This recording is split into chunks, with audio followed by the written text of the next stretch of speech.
Hello and welcome everyone. I am Rachel, Community Manager here at Alloy Women's Health. We are a digital health platform bringing science-backed, evidence-based menopause hormonal solutions direct to your door. Today, I am, as always, so pleased to welcome Alloy's Director of Clinical Innovation and Education and Prescribing Physician, Dr. Corinne Menn, for our quarterly webinar where your questions are the focus, shining more detailed light on those things, especially pertinent to you. I wanted to ground our conversation, however, today, before we open the floodgates to your questions, with something specific about hormones, MHT, women's health overall. Quickly, I want to let our listeners know that today you can save $20 off any Alloy purchase using the code MHT20. You saw that in the banner quickly before we got started. And as always, I invite you to drop your questions into the Q&A. I will shift to those shortly. Welcome, Dr. Menn. Thank you for joining me again. Thank you for having me. Thank you. I've been in this space for a while, and I'm always sort of thinking about and looking for things that still surprise me. So today I wanted you to home in on a total of 10 things, but to start, 5 things that women really don't know what to ask about in perimenopause, menopause, midlife, the things you go to the doctor for, but the doctor might skip over, your friends don't talk about, Google doesn't give you a great answer, weird symptoms, real risks. Let us know. Hit me with your number one. So in terms of, what you should be talking to your doctor or just thinking about yourself, frankly, is number one, what should I expect when I hit perimenopause and menopause? Women aren't informed about their own bodies or the physiology of what's about to happen. And I use the example of puberty. We give girls lessons and education about, hey, this is what's going to happen. We do what to expect when you're expecting a baby, right? But we don't do what to expect when you're going to be perimenopause and menopause. So you should be informed ahead of time, or certainly when you're at that moment in time when you're starting to have symptoms. And the next thing is really important. We'll speak a lot today about menopausal hormone therapy or HRT, but it's also really important to just think about preventative health and what the menopause transition means. And I think it's important for women to understand that it's a time of disease risk acceleration, right? Mm-hmm. Increased risk of osteoporosis, cardiovascular disease, other things. So it's important to ask your doctor, like, hey, how is the menopause transition affecting my bone health? Do I need a bone density? And we can talk more about that later. What about my cardiovascular risk? And what is my baseline risk of breast cancer? We're going to dispel a lot of myths about breast cancer and hormone therapy, but it's important for all women to know what is their baseline risk, review family history, and focus on that. Because I always think the menopause transition is a really important time to kind of regroup and look at your overall health, right? And then the other question is to ask, how is my sexual health? Ask yourself, how is that going to be changed by your perimenopause or menopause transition? And ask about what the genitourinary syndrome is and what can be done to prevent those changes. So those are the things I want women to think about at this time. I love that. Your second one, preventative health, that this time is a time of disease risk acceleration, is so important. And it's like a neon light to me. I don't think at all, certainly in our 20s, our 30s, even our 40s, we're paying attention to really what we may be at risk of. And so I so appreciate that. Thank you. Dr. Menn, before we pivot to questions that have come in, I'd love to hear from you sort of the 5 reasons that you hear most frequently from women, from patients, as to why they cannot take MHT or HRT. Will you lay those 5 things out for us? Sure. This is easy because it's so common that women are misinformed about why they are not candidates to simply consider it. The number one, by far above everything else, is fear of breast cancer risk. So a family history of breast cancer is a common misconception. And along that bucket, I'll also just say women with dense breasts or fibrocystic breasts, right? or women who carry a BRCA mutation, right? So breast. All right. The next kind of bucket is clotting risk. So a family history of stroke, a family history of clots, not a contraindication. And along those lines, someone who personally has an inherited mutation. The most common one we hear about is factor V Leiden. There's other ones like protein C, protein S, prothrombin deficiencies. So personally carrying that is not a contraindication, but it may change the formulation, right? The next common thing is migraines, particularly migraines with aura. The other things we see also is women being told that if they are dealing with obesity, or if they are a smoker, that they can't consider it. And then the last kind of consideration is that the doctor is just misinformed that MHT is either not indicated or is somehow dangerous, so that you should just avoid it. And then, they're told, I don't believe in it. So Right. those are the biggest barriers that I see.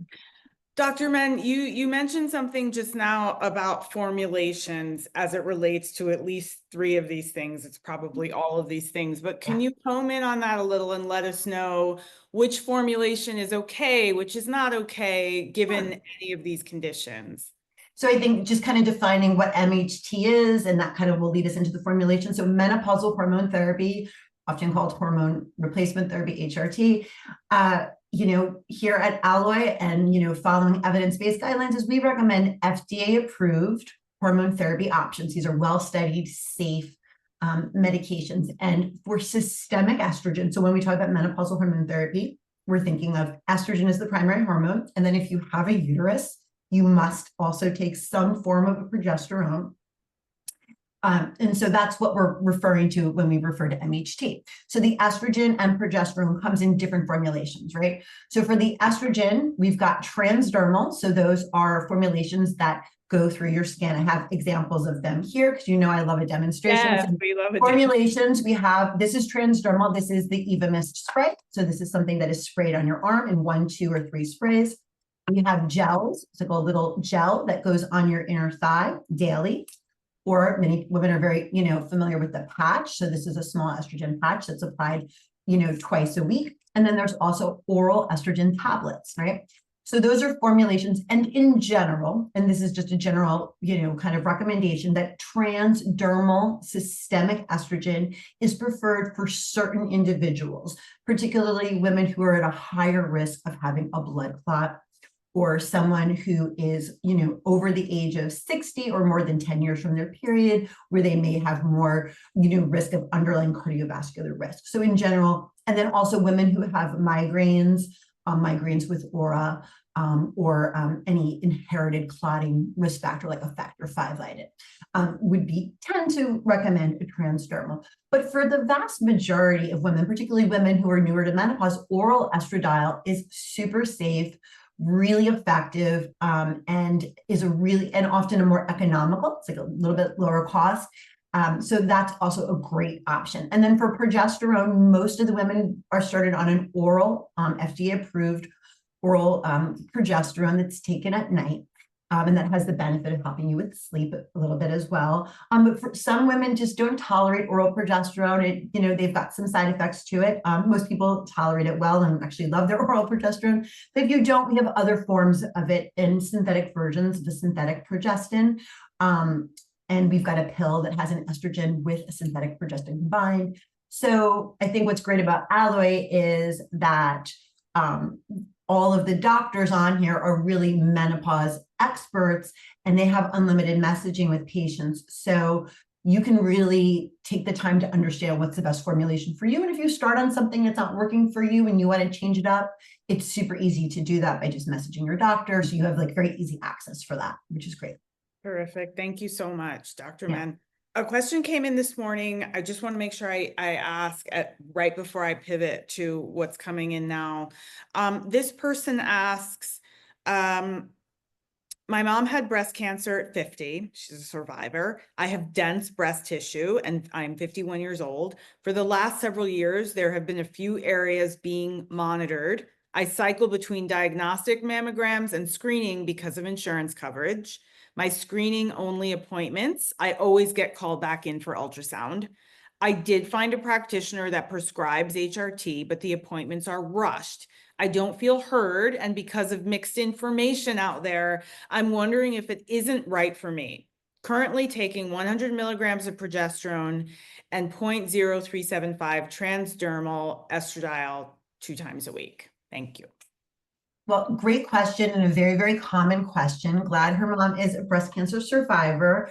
And it's really important for women to know their baseline risk of breast cancer. And it sounds like she's getting what we call enhanced surveillance. So basically, if you are at a higher risk, well, she's got 2 markers, right? Dense breasts and a family history. We want to do enhanced surveillance with more frequent mammograms. She could also speak to the radiologist or her prescribing doctor who's ordering her mammograms. She may qualify for MRIs, which is another form of enhanced surveillance. It really gets a little tricky with insurance coverage, so it's something for her to explore. But that needs to be separate from how she's managing her menopause. We keep that in context, but the preponderance of evidence and what the Menopause Society guidelines clearly state is that menopausal hormone therapy using FDA-approved appropriate doses to treat her symptoms, protect her bones, doesn't further increase her risk. So I just like to use this kind of simple idea of baseline risk for the average woman is here. Her risk is a bit more elevated because of her family history and dense breasts. Us giving her hormone therapy isn't going to further increase her risk, right? So she should be confident in treating her symptoms and wanting to use menopausal hormone therapy. And getting back to what she said is that she found someone. That's great. I'm glad she's getting the care she needs. But that's part of why we problem solved here at Alloy to offer leverage telehealth digital platform to get women care, because they don't need to wait 8 or 9 months and they don't need to be rushed. And then along the way, if they've got questions, it's super easy to get access. So I think that's one of the benefits. So yeah. I'm sorry. Thank you so much. And can we just circle back for a moment? This is so important, I think, and you just illustrated so well what baseline risk means. Yeah. For people who don't know, and correct me if I'm wrong, but does the principle essentially stand the same for, let's say, cardiovascular baseline risk or stroke baseline risk? So if a patient comes, okay, it's a little wonkier, great. So if you could just sort of run us through that again, because we so often hear things like that. My father had a stroke, my mother had breast cancer, all of my aunts had breast cancer. I can't. And you're so clearly laying out, actually you can, but that baseline risk part is really helpful. So I think it's important. So I think the breast cancer thing is a little bit separate than the stroke and the cardiovascular disease, because that, and we can talk through those scenarios. But for breast cancer, which is, again, it's the most common barrier, the fear of breast cancer is the most common barrier why women are afraid to start, or their doctors are like, no, you can't have that, right? So, the guidelines are very clear. We recommend for the average risk woman, meaning you've assessed your risk, meaning you've reviewed your family history, right? You've reviewed whether you are someone who should be referred for genetic testing, right? And what's really interesting, Rachel, is that 1 in 4 people, men and women in the United States, qualify for being sent for genetic testing. Now, most of the people sent for genetic testing for hereditary breast cancer risk or other hereditary cancers will not be mutation carriers, but they do qualify for testing. But less than 10% of people get that testing done. Yeah. So I think it's always important to, and we recommend, the guidelines are by around age 30, you should have a discussion with your doctor, hey, what's my breast cancer risk? But we have to think about that assessment as being important so that we know the best screening for you. And to, also recommend, lifestyle changes and healthy diet and all these things and self-breast checks, right? But that is not married to whether you can treat your menopausal symptoms and be able to use menopausal hormone therapy also for lowering osteoporosis risk, right? Those two things can exist at the same time. You can be at a higher risk and get that surveillance so that you're getting the proper preventative strategies, but you can have your cake and eat it too. But you can also explore hormone therapy. And I always like, for all the fear that's out there, I always bring people back to the largest study ever done on hormone therapy was the WHI that we learned a whole lot from. And there was a lot of mismessaging and miscommunication about what the actual results showed, but the results have actually never changed. It's just that the message out there changed through the years. And then we also have to remind patients that women who were taking estrogen alone had a lower risk of getting breast cancer and a lower risk of dying of breast cancer. And women who took an estrogen with a synthetic form of progestin, which we tend not to use anymore, had a statistically not significant increase in a diagnosis of early breast cancer, but with no impact on mortality from breast cancer.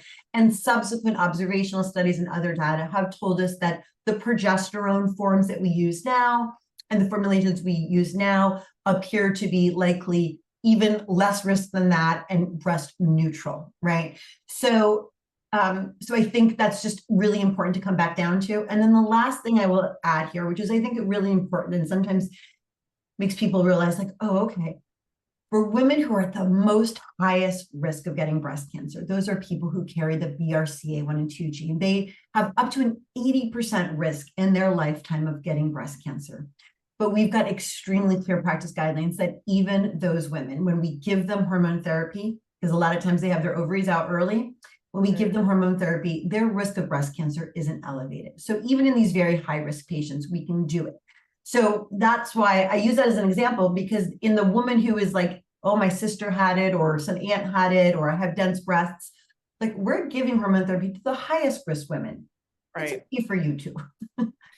That's amazing, Dr. Menn. Thank you so much for that. And just lastly, you made me think about how you as a specialist, as a prescribing physician, go about prescribing to a patient. So I'm thinking about, for example, this woman's question, she's on quite a low dose. And I'm assuming, and I guess I'm asking if you could just briefly unpack for us how you do go about prescribing for the average healthy patient. Yeah, so, part of the intake process here at Alloy is that we get a full medical history from you, not only your medical history, your family history, but also what symptoms you're having. And we take that and the whole picture, your age, your symptoms, whether you used hormone therapy in the past, are you, new to this, are you older, are you younger?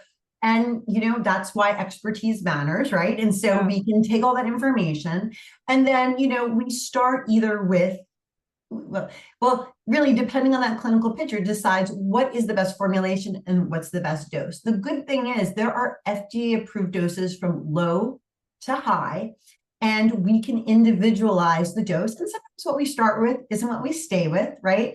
And so I think a lot of times, kind of a general practice would be that you start with an average, dose, which the typical average dose is a 0.05 patch, sometimes a 0.0375 patch, a little bit lower dose. But the good news is even the lowest doses have been found to be, helps prevent osteoporosis. It helps with your symptoms. And then we start you on a lower dose and you're having some hot flashes and night sweats or other symptoms, we can always, increase it. If we start you on a higher dose and you're having some side effects that don't go away after a few months, we can always cut it down, Yeah. So that's kind of how we manage it, right?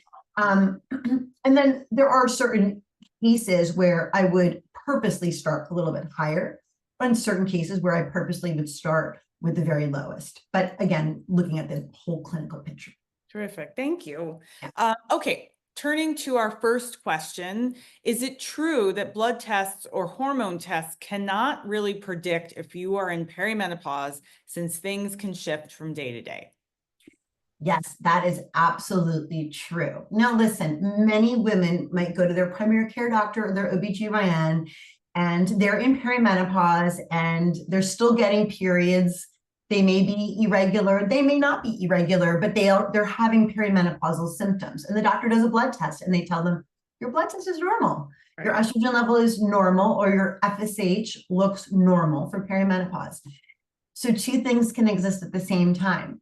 Your blood test on that day that it was drawn can certainly appear normal, and you could still be in perimenopause, because perimenopause is a clinical diagnosis, meaning it's based on your menstrual history, like what's happening with your periods, what's happening with your symptoms. And we also take age into consideration, right? So the average age of menopause is about 51.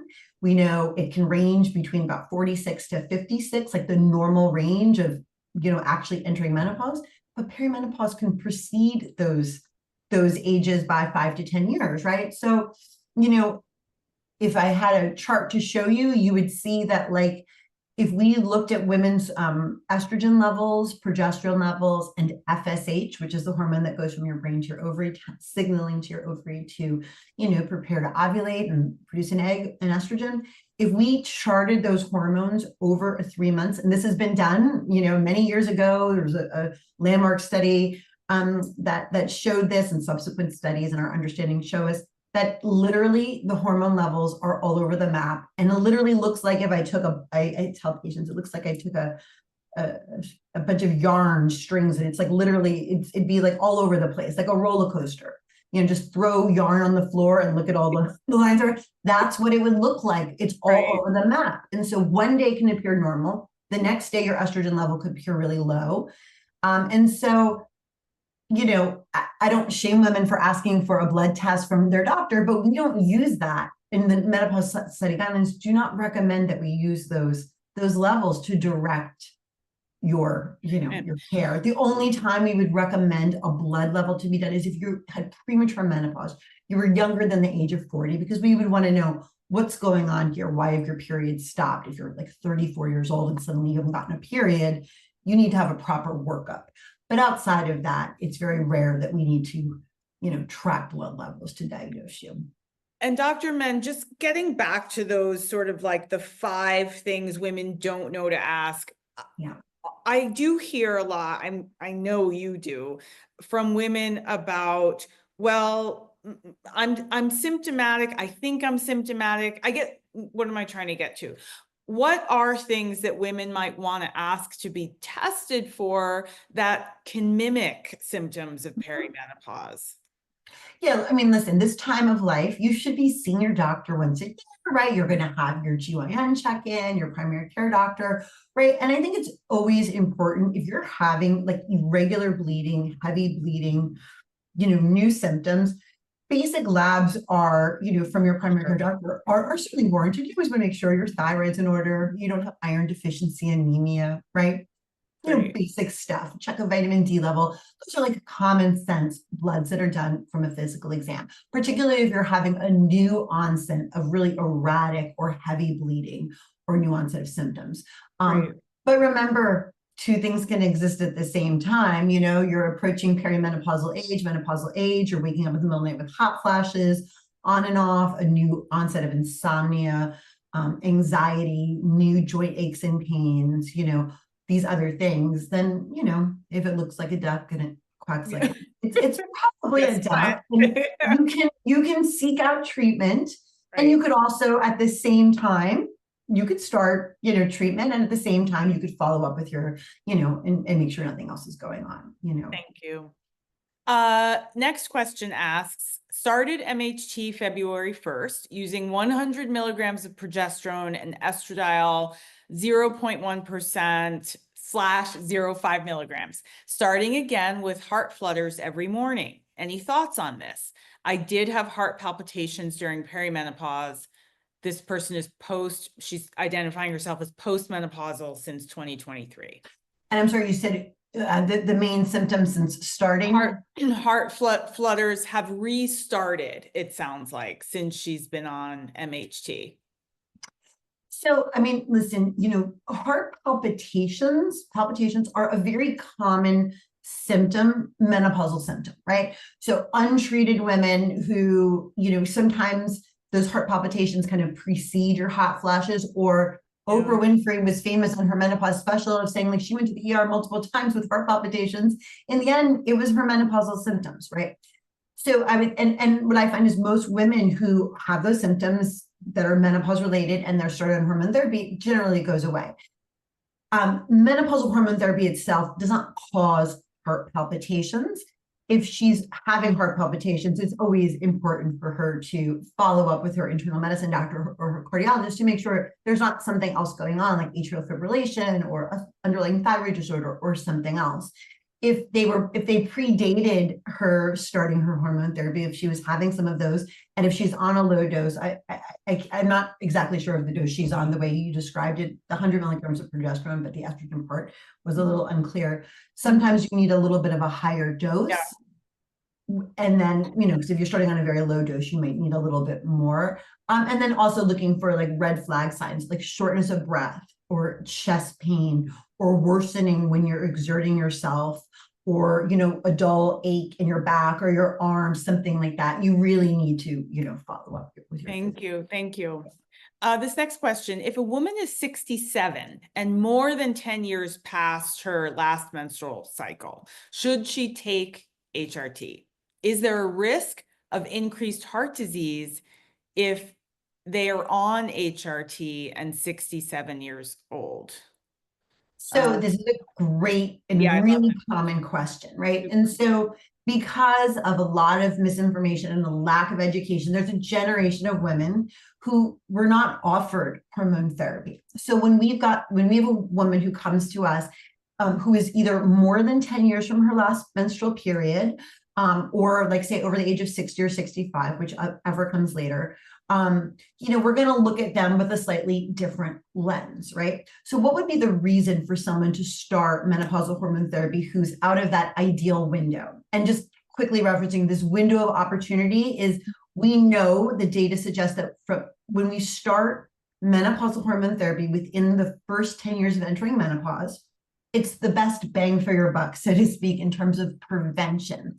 And the preponderance of data tells us that women who start estrogen early in that window, the earlier the better, have a lower risk of all-cause mortality, a lower risk of cardiovascular disease. It appears to be a lower risk of dementia, as well as the sooner you start it, the better in terms of osteoporosis prevention.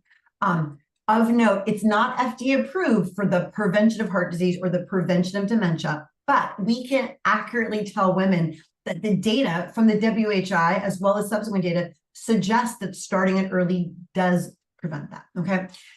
So when you're over that 10 years, you will still get the benefit of bone protection, all right? So that's something that never goes away. So if you were never offered it and you're at risk for osteoporosis, restarting it, and you could start it at very low doses. It's really interesting. The longer you're away from menopause, actually, the lower the dose that you need to get the same benefit of bone protection than a younger woman, right? So bone protection could be one. There are at least 10 to 15% of women who will have persistent vasomotor symptoms, hot flashes, night sweats, often resulting in insomnia, beyond 10 years. And those women deserve to have a treatment option and menopausal hormone therapy. So I'd say persistent symptoms, osteoporosis, protection. Those are the big two. When we start beyond 10 years, we can't tell women that they're going to have a positive, beneficial impact on cardiovascular risk reduction or dementia. Estrogen alone, starting it after 10 years, it's probably neutral on dementia and cognitive. Cardiovascular, depending on formulation and dose, it's probably neutral. There may be a slight increased risk of some rare cardiac event happening if we initiate estrogen past that 10 years. But the context is really important. Meaning, if you are otherwise a healthy older woman who's more than 10 years, you do not have underlying cardiovascular disease. How would we know that? Well, have you had any cardiovascular disease, like a heart attack or a stroke or something? Have you had tests like, how's your cholesterol? How's your blood pressure? Did you have any other tests, like a coronary artery calcium score is something that women commonly get these days? If those things are normal and you don't have other big risk factors for cardiovascular disease, like, really significant, issues, heart issues, or uncontrolled hypertension, or, other things, then it's very reasonable to, and if you want to start hormone therapy, to start, but this is where we would start. We were talking about what dose and formulation, a lower dose. The lowest dose of a transdermal, we would avoid an oral estrogen because oral estrogens have a very rare risk. It's rare, but it's still present, rare risk of a blood clot if we start it. And that risk is typically within the first 6 months, 6 to 12 months. So we have to take it into context. There was a really interesting paper published by Dr. Sue Davis, who was a leading researcher in women's hormones. And she made a really, excellent argument and a review of the literature of what the WHI data actually showed for these older women. And that really, for most women who are older, yes, the benefits aren't as pronounced as if we started earlier, but actually their risk of starting it later is actually incredibly low. And there's a little bit too much fear around that. And, women should not be categorically denied. How do we handle it at Alloy? We have to individualize it. So no promises that everyone over 10 years gets a prescription for MHT, but a promise that you'll have a really informed conversation and an individualized assessment of what you would get from it. I tell them, if you have no symptoms and you're not, at all, and you have no risk for osteoporosis, you've had a recent bone density, everything's great, you may not need to start systemic estrogen. Right. And the last thing we'll add is vaginal estrogen. Women of any age can start, because vaginal estrogen is local, not systemically absorbed, and truly the gold standard, not only for vaginal dryness, but for the prevention of urinary symptoms and UTIs. Really important for a woman of any age. Thank you. Thank you, Dr. Menn. That was fantastic. This is actually more or less a piggyback question, but is research being done on the long-term effects of hormone deprivation for young under 45 breast cancer survivors? Are we at higher risk of heart disease? Well, yes, you are at higher risk for every chronic disease out there: heart disease, dementia, osteoporosis, and other things, metabolic dysfunction, diabetes. Okay, doesn't mean that you're doomed if you can't take systemic hormone therapy, but we must recognize that early menopause, for any reason, whether it's from a breast cancer treatment or from other reasons, you're at risk. We have long documented, we know that premature menopause under the age of 40 in particular is significant risk for everything we just said.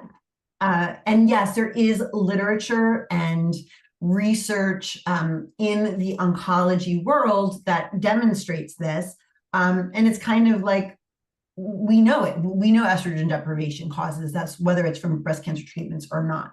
So I think it's really important for someone who's undergoing breast cancer treatments to make sure that their doctor is addressing the estrogen deficiency symptoms, even if they can't use hormone therapy. So these women can use vaginal estrogen. They should be talking to their doctors about how they're going to protect their bones, how they're going to help them, with cardiovascular, disease risk acceleration. And that's where they have to lead into lifestyle, nutrition, non-hormonal options as the primary way we're going to address it. But it's all not doom and gloom. So for that person asking that question, my favorite resource is menopauseandcancer.org, a nonprofit dedicated for women dealing with cancer in menopause. And you'll get incredible information there. Thank you, Dr. Menn. I had this next question. I had breast cancer 13 years ago, estrogen positive. I'm using vaginal estrogen. Can I use Alloy's face cream, M4? Yes, we counsel women that, topical estrogen face cream is very, very similar to vaginal estrogen in that it's not systemically absorbed. It's very low dose, number one. Number two, and we know that from, previous studies on topical estrogen. We're very proud that we did our own M4 study where we looked at serum levels of estriol as well as estradiol over a 12-week time, and there was no elevations in either estradiol or estriol. And then the last point is that we purposely chose, because this is a compounded product, right? Because there is not an FDA-approved version of topical estrogen face cream for lots of reasons, mainly that menopause products and menopause research has been underfunded and people weren't interested in it for years. And so we chose estriol for a reason. So of the two hormones, estradiol and estriol, estriol is weaker in general, particularly very weak on breast tissue and very weak on uterine lining tissue. So we know, number one, it's not systemically absorbed. And even if it was, estriol is a weaker estrogen, but it doesn't appear to be weaker in the face. And in fact, there's some limited research that shows that some of the receptors in the skin actually have a slightly stronger affinity to the estriol. So in general, I find it to be very safe. If you want to get an oncologist opinion on this, I think most of them are okay with it. Dr. Eleonora Teplinsky, she's got a lovely, she does a lot of patient education. She's got a strong social media following, and she's done a couple reels on this, and she concurs that, this is something safe. So if you want to hear her take on it, but yeah, Great. I prescribe it all the time. Thank you, Dr. Menn. Next question, and this I'm sure you blow through quickly, but someone asks, what about testosterone? And I guess she's asking, why does Alloy prescribe it? I would ask, why doesn't Alloy prescribe it? Yeah. So right now, Alloy does not prescribe testosterone, but not because the doctors here don't believe that it could be something effective for hypoactive sexual desire disorder. We have a global position statement by ISHWSH, the International Society for the Study of Women's Sexual Health, and that's been endorsed by many other major medical associations, including the Menopause Society, and it gives clear guidance on how we prescribe and why we would prescribe testosterone for women. And it is effective for postmenopausal women for hypoactive desire. The problem is the FDA does not have an approved product for women on the market. And because of the 1980s Olympic doping scandals with testosterone and men, women have been victims that testosterone is a controlled substance.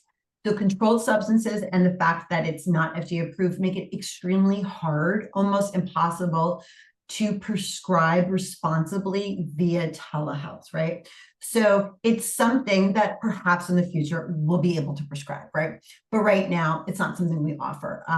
And so what I tell patients who come to me who are menopausal and are, dealing with some sexual side effects is, and this is how we would approach it in any practice, what I would do in a private practice versus Alloy, is we always want to address your menopausal symptoms first, right? Make sure you're being treated for your hot flashes, night sweats, insomnia.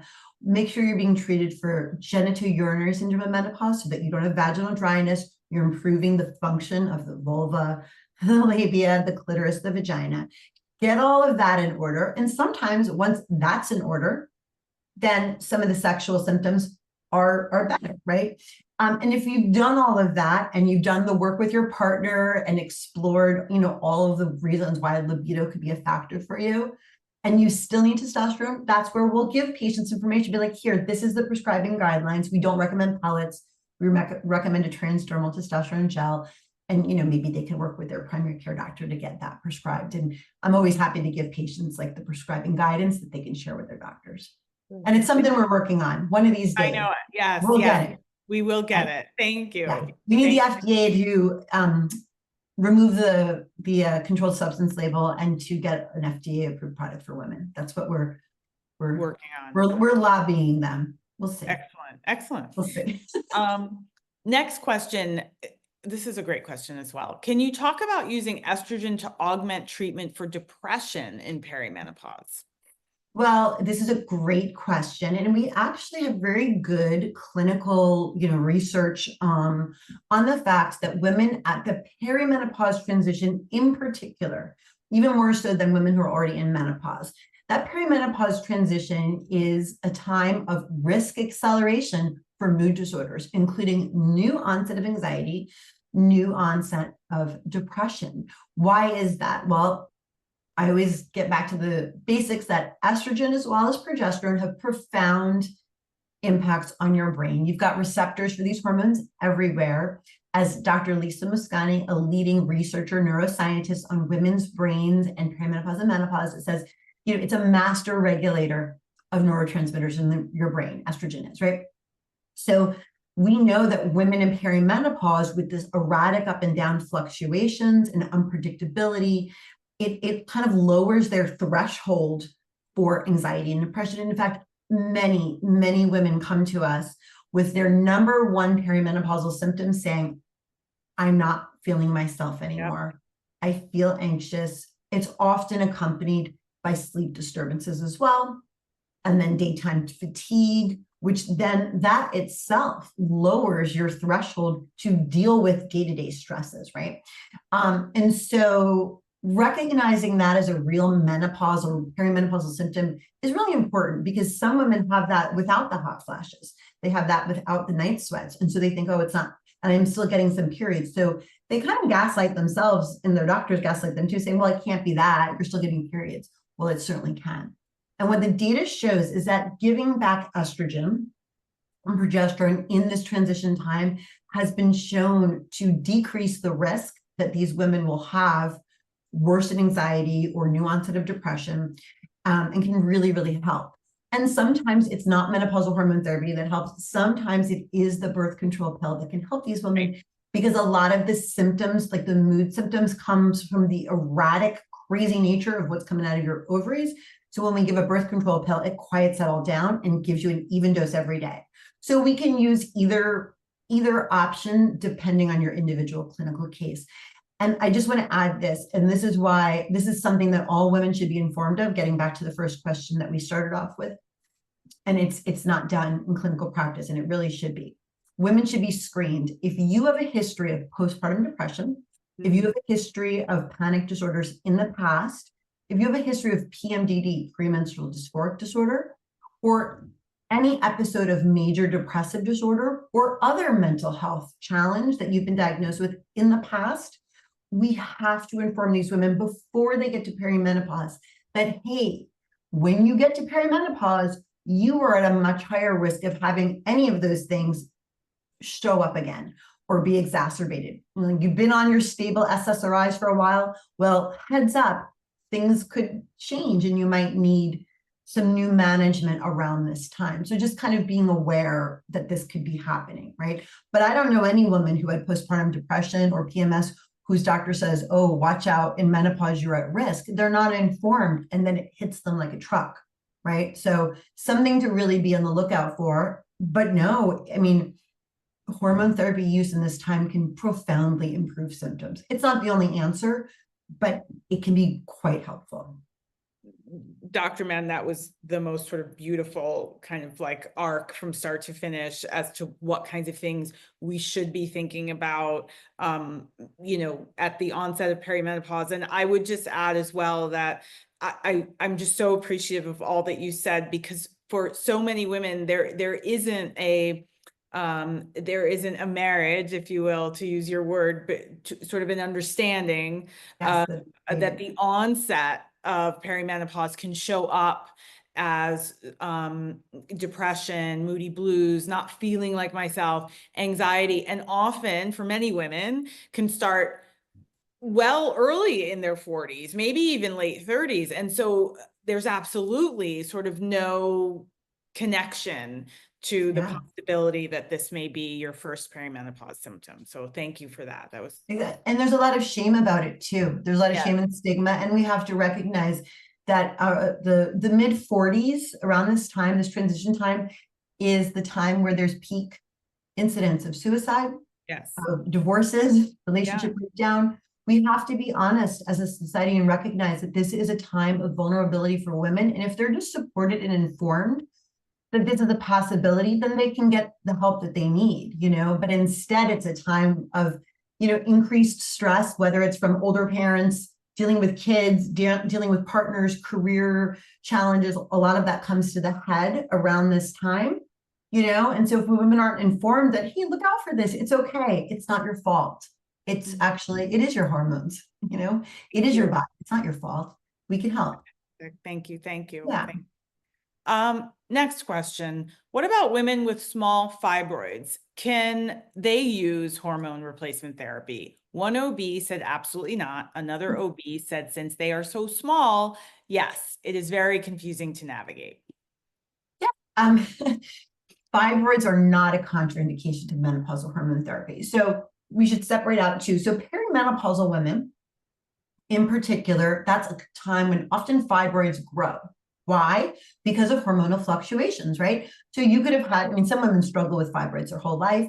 Other women, they tend to peak around that time of perimenopause when you're having a lot of big surges of estrogen while your body's like trying to your ovaries are trying to pump out like their last hurrah. And so women might find in perimenopause that their fibroids grow. Once you go through a menopause, fibroids shrink and become very stable. And if you had a very large one, it might still persist, but it'll just be much smaller and it'll just hang out there. The good news is the dose of menopausal hormone therapy is very small. The dose is meant to relieve symptoms as well as protect from osteoporosis. It is nothing compared to the ups and downs that you make during your reproductive years, right? And so adding back those low levels do not cause fibroids to grow, point blank, full stop. Okay. The only time I would be cautious about adding estrogen is in a perimenopausal woman who is having outrageous pain and bleeding with fibroids that haven't been properly treated. We're not going to continue to add estrogen in that case, but that patient needs different surgical and medical management. Yeah. Sure. Great. Thank you. The next two questions are quick. And just to let everyone know, Dr. Menn is a hard stop at 1. So I want to buzz through as many more as we can. If a bone density resulted in osteopenia a few years ago and you want to start HRT now, should you get another baseline bone density before you start? No, start. The sooner you start, the better. Yes. Great. Next question, if someone is already using a transdermal estradiol patch of 0.1 milligram, but remains symptomatic, what are her options? You covered her options are to consider switching formulations. There's a great variability in how people respond to a patch versus a gel versus a spray versus oral. So that would be my very first thing, is to talk to your expert at Alloy and they'll help you with formulation. Terrific. Thank you. Next question. I would love to utilize HRT, but I've found that both pills and patches make my symptoms worse. Is this common? Just trying to understand why it would not be tolerated. Well, it could be dose. If you're perimenopausal, sometimes menopausal hormone therapy isn't the best choice, and sometimes it's a birth control. And so it would really depend on the clinical scenario. So I would talk about dose, formulation, where you are in your cycle. And sometimes it's not the estrogen that you don't tolerate. Sometimes it's the progesterone. And so switching that up to a different progestin or other thing can make a big difference. Terrific. Thank you. Next question. How do DHEA levels play into perimenopause symptoms? Is that included in MHT? It's not standard to be included because DHEA is a precursor hormone that is kind of a starter hormone that then branches into and can, turn into other hormones. And there's no way to direct which way it gets broken down into when we give it exogenously. Studies have looked at this. Following levels, giving DHA supplements have not been shown to be beneficial or helpful and are not recommended by the Menopause Society. Terrific. Thank you. Next question. This one's interesting. I hear this a lot lately. I know you've heard this for a long time. Do you like to get baseline hormone levels before having women start MHT? Fine. And then follow up blood tests to see how the body is metabolizing the hormones during treatment. Can you talk about this metabolizing estrogen, metabolizing anything? Yeah. Yeah. So just quickly, if you're menopausal, we don't need to check your estrogen and progesterone level. It's less than 5. It's 0. Your ovaries aren't making it anymore. And in perimenopause, it's erratic. All right. So baseline, no, it's a clinical diagnosis. Once you take the hormone therapy, we are doing the dose that treats your symptoms, right? Using standard approved doses that we know are safe and effective.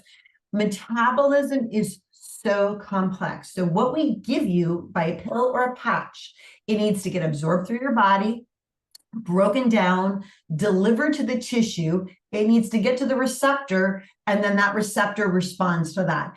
And along the way, there's lots of variation between me versus you. And in the end, what we really care about is what's the clinical outcome? How do you feel? Do you feel good? Are you having symptoms?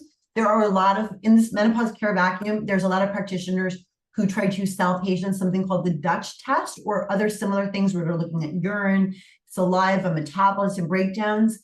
There is no evidence to show that any of that is useful or clinically relevant. And it's a cash cow for practitioners who prescribe it. So I would say beware of someone who is like trying to tell you about how you metabolize anything, and ask them to show how it's clinically relevant for treatment decisions, because they're not going to be able to show you that evidence. Terrific. Thank you. That's my short answer on that.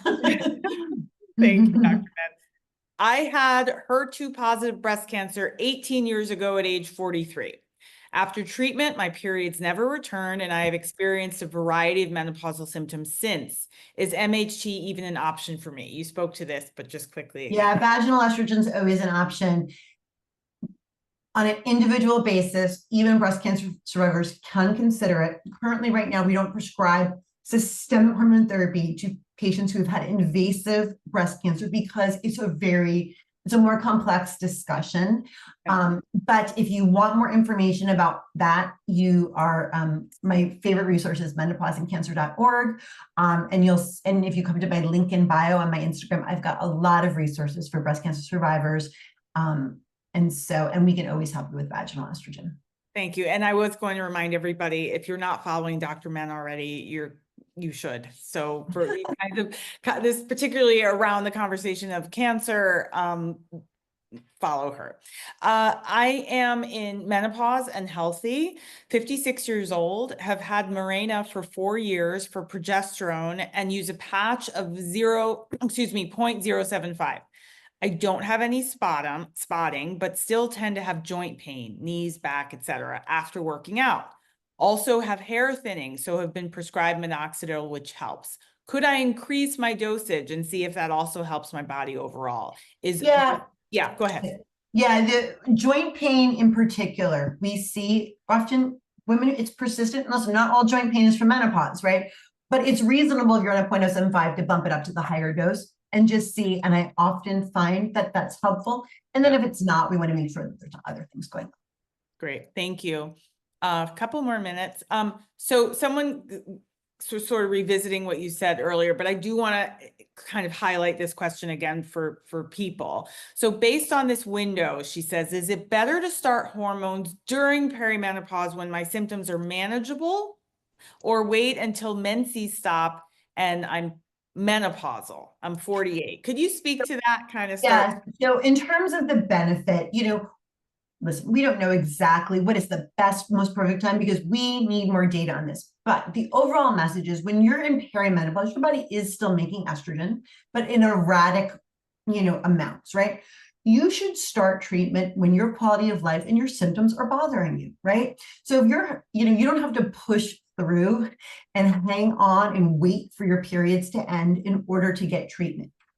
And remember, in perimenopause, menopausal hormone therapy can be an option, but sometimes a low-dose birth control pill is an option. But either one is a fine way to start. In terms of the cardiovascular prevention, the osteoporosis prevention, and dementia protection, yes, the earlier in that 10-year from your final menstrual period, the earlier you start, the better. So I would, if you are not having symptoms in perimenopause whatsoever, then just keep on trucking and do good lifestyle things, lift heavy weights, get great nutrition, fiber and protein, do all the good stuff, eliminate alcohol, do all those good things. And then when you get to menopause, then you could start menopausal hormone therapy, but you don't have to wait and push and suffer through symptoms.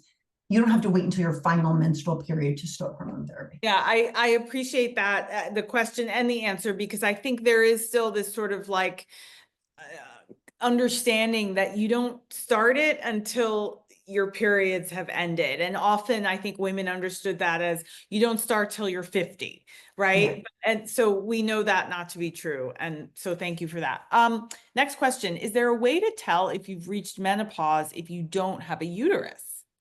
Mm-hmm. Well, a blood test can, you could ask a doctor to check your blood test.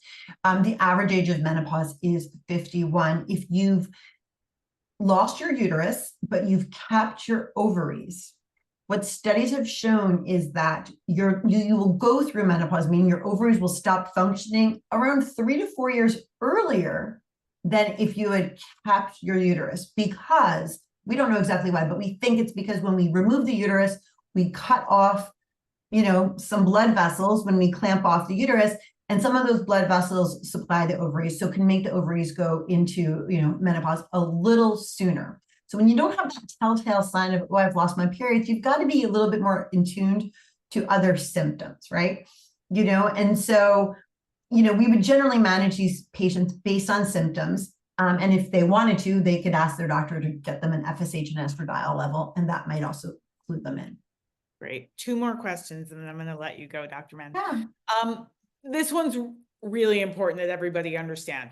This question is it ever appropriate, she says, to use oral and vaginal estrogen together? It's always appropriate. It's always like my favorite combo. Yeah. At least 50% of women who are using systemic hormone therapy, they need that local application of the estrogen to really get the estrogen topically to the tissue of where it needs to go. And the important thing is it's not adding to your systemic load of estrogen. So this is low dose, not systemically absorbed, very, very safe, whether with systemic HRT, MHT, or without it. Finally, Dr. Menn, I get this question a lot. When should you stop taking MHT? If you have a new contraindication, right? So something's happened in your life and you're really truly contraindicated. You had a major stroke or a quadruple bypass, or you have new active breast cancer, or you have new diagnosis of unexplained uterine bleeding, uterine cancer, some like very specific reason. Outside of that, we decide every year on renewal based on, are you still getting the benefits, meaning managing symptoms, you're feeling great, no new contraindications, then you can keep on using it, right? Duration of therapy does not appear to increase risks. And the other point to remember is when we stop HRT or MHT, that's when the bone loss will begin again, right? So you put off that bone loss, but once you stop, eventually, you're now in an estrogen deficient state and you'll start to have. And then symptoms may or may not recur in terms of hot flashes and night sweats. So it's an individual individual decision, but the Menopause Society has very specific guidelines that says routine discontinuation after age 60 or beyond 10 years. It does not need to happen. It's not an arbitrary thing where we just say, okay, you're too old, you got to come off this, right? You get to decide. And I will tell you, frankly, that most menopause specialists out there who are using menopausal hormone therapy will tell you that they'll be buried with their patch or whatever. Dr. Menn, it never fails to be the most extraordinary conversation with you. Thank you so much. I feel like the greatest takeaway, and there are so many, but that you get in touch with a menopause specialist, like our very deep bench at Alloy. Take advantage of a consult, start the conversation if you have questions. We all do. Dr. Menn, thank you again so very much.